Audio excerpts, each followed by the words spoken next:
Salve, salve nação alvinegra, começando mais um vídeo aqui no canal John do Timão. Então, você já sabe, né? Se for novo aqui, não for inscrito, já se inscreve, deixa o seu like para fortalecer. Que hoje é dia 20 de junho, terça-feira, véspera do retorno do Corinthians, né, aos campos, né, 11ª rodada do Campeonato Brasileiro. Vamos trazer aí algumas atualizações para vocês, tá? Peço também que me sigam nas redes sociais, Instagram, TikTok, Quai, todos os links aqui embaixo na descrição para vocês. E vamos para cima, rapaziada, porque temos novidades de mercado da bola, tá? Alguns jogadores aí podem sair do Corinthians já nessa janela, tá? 3 nomes importantes aí, certo? Então é isso. Editor, pode rodar a vinheta. Salve o Corinthians! Bom, tivemos um pequeno problema na escalação do Corinthians, tá? Nesse treinamento aí de ontem, certo? De segunda-feira.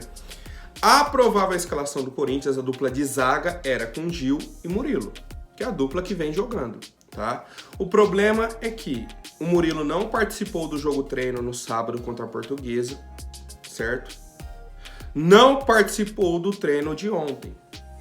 Então ele já vem em uma sequência aí fora dos treinamentos por conta de uma infecção na garganta, tá? Recente aí que ele teve e tudo mais. E aí não vem participando das atividades, certo? Fora o Murilo, já temos o Bruno Mendes com a seleção do Uruguai, que joga hoje, tá? E o Renato Augusto, machucado, são os principais desfalques aí da nossa equipe. Com isso, tá, o Luxemburgo convocou mais 2 zagueiros aí do Sub-20 para atividade, o João Pedro Choca e o Renato, tá, que são jogadores aí da nossa categoria de base, ajudaram aí o nosso time no treinamento, tá? Ajudaram aí no treinamento, mas quem deve ganhar uma oportunidade no time principal é o zagueiro Caetano, tá? Então, provavelmente teremos Gil e Caetano na zaga do Corinthians, tá? Pro jogo aí de amanhã contra o Santos, lá na Vila Belmiro. Ontem o Luxemburgo deu um treino aí tático e de posicionamento, tá? E depois um trabalho de organização ofensiva com passes, cruzamentos e finalizações. Hoje temos a última atividade, né, em preparação aí para esse clássico e eu quero saber, família, estão confiantes? Eu particularmente estou com uma expectativa positiva para esse jogo contra o Santos principalmente, tá? É um jogo importante, o Santos não vem bem também, tá? Precisa da vitória, tem a pressão e tudo mais, então acho que isso pode jogar a favor do Corinthians. Apesar de ser um jogo na Vila Belmiro, a gente quase venceu o Santos lá no Paulistão, né? Tivemos aí um pênalti no finzinho do jogo, o primeiro gol do Santos também é uma bola que desvia, tá? Tivemos uma anulação de um gol do Corinthians também aqui, ó, bem polêmica, tá? Então o jogo acabou em 2-2, mas creio que o Corinthians merecia a vitória no Paulistão, então temos essa possibilidade. Mas é o que eu sempre digo, a partir do momento que o árbitro apita o início do jogo, tudo isso acaba. Tudo isso é teoria. Se o time do Corinthians não construir a vitória, não buscar a vitória, não correr, não se esforçar, não adianta nada. Nada, nada. Pode ser qualquer adversário, tá? Então é isso, família. Vamos pra cima. Temos mais algumas novidades aqui. Agora falando sobre o fiel torcedor, que aí a nossa diretoria vem modificando o sistema, né? Vem modificando, por quê? Mais ou menos um mês atrás, fizeram o lançamento do novo programa do Fiel Torcedor, certo? Fizeram o lançamento, próximo jogo vamos vender ingressos, já na nova plataforma, tal. Deu um monte de problema, temos um mês já que passou isso, e aí a diretoria veio uma nota oficial e disse que em parceria com a OneFan, certo? Que é a empresa aí que está fazendo esse trabalho, vem as duas instituições, né, o Corinthians e a OneFan, vem trabalhando arduamente para concluir a migração dos associados do programa Fiel Torcedor. Mas como que vocês vêm trabalhando, certo? Então está acontecendo. Se o lançamento da plataforma foi feito há um mês atrás, nem para isso tem planejamento, nem para isso tem validação, tá? Muitas pessoas já estão cadastradas, né? Já foi feita essa migração. Então algumas pessoas já têm acesso, já está tudo liberado, e outras ainda não aconteceu essa migração. Então esse que é o problema. Como que você vai abrir a venda de ingressos na plataforma, sendo que nem todo mundo que está ativo, que está pagando o plano, está liberado lá, já está com os dados. Tá? Então por isso o Corinthians disse que vem trabalhando e tudo mais, que está numa fase final de migração, tá? Pra gente entrar nessa nova era aí e tudo mais, com muitos benefícios, com um plano aí para quem quer ser fiel torcedor, mas não é de São Paulo e tudo mais, tem dificuldade para colar na Neoquímica Arena. Então é isso, família. Temos aí essa resposta da diretoria depois de um mês, dizendo que estamos trabalhando na migração. É isso, tá? É essa atualização aí principal e eu quero saber a opinião de vocês, rapaziada. Bom, sobre a pena que o Corinthians sofreu aí do STJD, por conta aí dos cânticos homofóbicos no jogo contra o São Paulo, né, no clássico aí que tivemos no Majestoso lá na Neoquímica Arena, tivemos a perda de um mando de campo, certo? Tivemos a perda aí de um mando de campo. E o Corinthians ontem deu entrada num pedido de efeito suspensivo no STJD, tá? O reitor do processo é o auditor Maurício Neves Fonseca, tá? Vai analisar aí o pedido do Corinthians nos próximos dias. E agora resta pra gente aguardar um pouco, né? Esperar aí essa decisão do STJD, vão avaliar novamente e tudo mais, para ver se conseguem anular, tá? Essa pena que o Corinthians sofreu já no primeiro julgamento, certo? Essa decisão é a primeira, né, depois da atualização do Regulamento Geral de Competições, tá? Que foi elaborado pela CBF aí, que é a nova medida que tem como objetivo ampliar as punições em caso de homofobia, discriminação e racismo, tá, no futebol. E aí o Corinthians foi um dos primeiros julgamentos que já tiveram essa punição, tá? E foi como eu disse para vocês, a punição, na minha opinião, não está errada. Todo mundo sabia que estava errado, certo? Cantar aquilo. Foi avisado no telão, foi avisado nos falantes do estádio, pararam o jogo e os cantos continuaram, certo? Sabiam do risco, continuaram, beleza. Punição vem, tá? A punição vem. A questão é, daqui pra frente, nessas situações, vai ser esse tipo de punição? Vão manter essa linha? Ou é só fogo de palha? Ou é só, não, faz uma graça aqui, pune um, pune outro, e depois volta ao que era, tá? Eu acho que esse que tem que ser o debate para se manter, tá? Essa linhagem. Aconteceu, vai ter esse tipo de punição. Vai ser rígido, vai ser rigoroso. Aí, beleza. Aí eu acho que a gente começa a dar um passo em busca de uma evolução e eu quero saber a opinião de vocês, rapaziada. Bom, agora vamos falar sobre o mercado da bola, tá? O Alessandro finalmente respondeu o pessoal do Zenit, certo? Sobre a situação aí do Mantuan. O diretor do Zenit falou, ó, Mantuan segue no Zenit na próxima temporada. Meio que dando a entender que já haviam comprado o atleta, certo? E aí o Alessandro veio a público agora para explicar a situação. Ele falou, ó, o que se discute agora, na verdade, é uma vontade do Zenit em ter o restante do percentual dos direitos econômicos do Mantuan, que nós temos hoje 40% em definitivo. Mas até então não recebemos nenhuma proposta, uma oferta a respeito disso. Então não dá para se falar um valor. O único valor que dá para se dizer é que o Mantuan foi emprestado com passe fixado em 10 milhões de euros. Só que um ponto importante para a torcida do Corinthians já entender. O Mantuan foi emprestado e o valor do passe fixado era em 10 milhões de euros por 90% dos direitos econômicos do atleta. Tá? 90%. E aí o Alessandro completou. Depois, já não existe mais esse valor como opção, porque o percentual se reduziu. E se o Zenit quiser contratar em definitivo o atleta Mantuan, ele tem que fazer uma oferta sobre os percentuais. Então assim, o Corinthians tinha 90% nesse valor fixado de 10 milhões de euros. Na negociação pelo Yuri Alberto, o Corinthians mandou 50% dos direitos econômicos do Mantuan para o Zenit. Certo? Dá até um desgosto de falar isso, tá? Nessa negociação aí que a diretoria fez, mas enfim. Então assim, se você tinha 90% a 10 milhões, Você já mandou 50%. Você mandou mais da metade, certo? Você tinha 90, a metade seria 45, para ficar equilibrado. 45 para cada, não, mandaram 50 pro Zenit. Então o Corinthians agora tem 40%. Pela teoria, pela lógica, o valor do Mantuan hoje tá menos que 5 milhões de euros. Tá? Menos que 5 milhões de euros. Que vai dar aí em torno de 25 milhões de reais. Tá?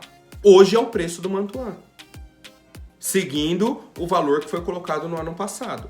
O que o Corinthians pode alegar nesse momento? Uma valorização do atleta. Pô, o atleta se valorizou, jogou no Zenit e tudo mais, tá com valor acima. Se a gente for negociar, tem que subir a oferta. Pode pedir aí 6, 7 milhões de euros. O que eu acho muito difícil do Zenit pagar. Tá? Eu acho que eles vão ficar ali em 5, 5,5 no máximo. Tá? No máximo, por essa oferta aí, pelos 40% dos direitos econômicos do Mantuan nesse momento. Então a situação é a seguinte: se daqui até o dia 1º de julho o Zenit não fizer uma proposta, o Mantuan retorna. Se fizerem a proposta, o Corinthians aceitar, o Mantuan segue em definitivo lá, tá? Com o Zenit comprando os outros 40% dos direitos econômicos do atleta. Certo, rapaziada? Quero saber a opinião de vocês. Qual valor seria justo por esses 40% que restaram aí do atleta Gustavo Mantuan? Bom, agora apresento para vocês a Mais Ágil, tá? Para quem quer fazer aí a antecipação do FGTS, precisa desse dinheiro aí para pagar uma conta, dar uma entrada num carro, em um apartamento, fazer uma viagem, não importa, família, a Mais Ágil vai resolver para vocês de forma rápida e simples. Basta entrar em contato aqui, ó. Vou deixar o link na descrição para vocês também. E aí, rapaziada, pessoal de confiança da Mais Ágil que vai conseguir aí fazer a antecipação do FGTS para vocês. Não percam essa oportunidade, hein, família? O volante Cantillo, tá? Victor Cantillo, colombiano aí da equipe do Corinthians, recebeu sondagens da equipe do Cruzeiro, tá? Existe o interesse do Clube Mineiro na contratação do volante. O Corinthians, nesse momento, gostaria de vender o Cantillo. Só que teria que chegar num valor em comum. O Cruzeiro queria ter o jogador por empréstimo até o fim do ano. O Corinthians quer vender o atleta. Por quê? Por que o Corinthians quer vender? Porque o Cantillo tem contrato com o nosso time até o fim do ano. Então, se a gente não vender o Cantillo até o dia 1º de agosto, certo? Se a gente não negociar o atleta, ele sai de graça no fim do ano. Ele sai de graça no fim do ano. Então, um investimento que a gente fez na época do Thiago Nunes, um investimento alto, tá? Porque o Cantillo estava valorizado. Ele era do Júnior Barranquilla, tinha sido finalista aí da Copa Sul-Americana, perdeu pro Atlético Paranaense. Aí o Thiago Nunes, que era o técnico do Atlético Paranaense, vem pro Corinthians e aí pede o Cantillo. Então ele veio numa época que ele estava valorizado, tá? E aí agora a gente perderia o atleta de graça. O Cantillo, ele é um cara que eu pensando muito. Porque ele não é ruim. Ele não é ruim. Só que ele não engata uma sequência. Não consegue engatar uma sequência. Eu não sei se não encontraram a posição ideal para ele. Porque ano passado, por exemplo, com o Vitor Pereira, ele jogava até de primeiro volante. Contra o Boca, por exemplo, na Bombonera, ele foi o primeiro volante. Jogou muito nas oitavas da Libertadores. Jogou muito. Só que aí você coloca ele numa sequência, ele não engata. Ele jogou contra o Flamengo, na nossa eliminação nas quartas de final, que até o lance polêmico, né? Que ele vai pra quebrar a bola, fica pedindo mão e aí o Arrascaeta faz o gol. Então assim, é um cara que teve oportunidades, teve sequências, só que não soube aproveitar. Não manteve o nível. É muita oscilação, tá? E aí é um cara que se desvalorizou com o passar do tempo, certo? E aí temos essa possibilidade de negociação entre o Corinthians e o Cruzeiro, tá? Mas o Cruzeiro tem essa carta na manga. Vai oferecer um valor bem abaixo. Se o Corinthians falar, não, tá difícil, não sei o quê. E se o Cruzeiro fizer uma proposta para comprar, né? Provavelmente vai pedir o empréstimo do atleta, tá? Então essa situação aí nesse momento, Cruzeiro quer o volante, mas o Corinthians nesse momento prioriza, tá? Prioriza uma negociação em definitivo. Não quer emprestar o atleta, porque senão depois o jogador sai de graça e a nossa diretoria é, mestre em perder dinheiro. Mestre mesmo. Tá? Bom, família, agora rapidinho antes da última notícia, vou pedir para quem não for inscrito, se inscreva aí embaixo e já deixem o like para fortalecer. Rapaziada, o Thiago Fernandes, tá, do Portal Gol, trouxe uma informação muito importante aí sobre o futuro do nosso time, tá? A informação é que o Duílio se encontrou recentemente com o Edu Gaspar, que é o diretor esportivo do Arsenal da Inglaterra. E aí eles conversaram sobre o Pedro, atacante aí do Corinthians, de 17 anos, tá? Pelo que foi dito, o Arsenal tem muito interesse na contratação do Pedro, mas ainda não fez proposta, tá? Foi uma conversa inicial para entender a situação, possíveis valores, como está a situação com o Zenit. Lembrando, o Zenit tem prioridade na compra do Pedro, tem preferência na compra do Pedro. Qualquer proposta que o Corinthians receber, primeira coisa que o Duílio tem que fazer é ligar para o Zenit. Eu recebi uma proposta no valor X. Posso negociar ou vocês vão cobrir? Se o Zenit falar, não, eu vou cobrir, o Zenit vem, paga e leva o atleta. Caso contrário, se o Zenit falar, não, pode negociar, Duílio, aí o Duílio vai e pode negociar o atleta, tá? Então a primeira coisa para uma negociação envolvendo o Corinthians e o Pedro é uma ligação para o Zenit. É uma autorização do Zenit, tá? Então, houve essa conversa, tá, entre o Duílio e o Edu Gaspar. Como eu disse, uma conversa inicial, busca de informações e tudo mais. O Arsenal quer trazer algum jogador do futebol brasileiro, tá? Já conversaram com o Vitor Roque, mas o Vitor Roque tá pendendo a ir para o Barcelona, tá? E aí tem essa possibilidade do Pedro também, jogador de muita qualidade aí do Corinthians, apenas 17 anos, tá? Apenas 17 anos. E é isso que temos nesse momento, tá? O Arsenal é interessado, não fez propostas ainda, mas já sabemos que o futebol europeu tem muito interesse na contratação desse atleta. E é um movimento que a gente vem acompanhando, que é assim, ou a gente vai fazer uma venda enorme com o Pedro nessa janela ou daqui a um ano, ou ele vai se desvalorizar muito mesmo. Tá? Porque o mercado europeu está priorizando jogadores muito jovens. Exemplo do Endrick, exemplo do Rodrigo, que saiu do Santos, foi pro Real, muito jovem. O próprio Vinícius Júnior, o Vitor Roque agora. Não dá tempo deles criarem uma carreira no futebol brasileiro. Não.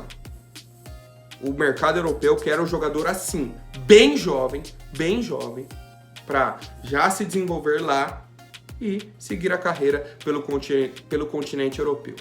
Certo, rapaziada? Quero saber a opinião de vocês aí, por qual valor o Corinthians deveria negociar o atleta Pedro, tá? Pra mim é um valor bem bacana, viu? Um valor bem alto mesmo, porque é um jogador de muita qualidade. Obviamente que pro torcedor a gente gostaria de ver o Pedro com a camisa do Corinthians jogando por algumas temporadas, tá? Fazendo gols, ganhando títulos e tudo mais. Só que, se chega uma proposta exorbitante, não tem nem conversa.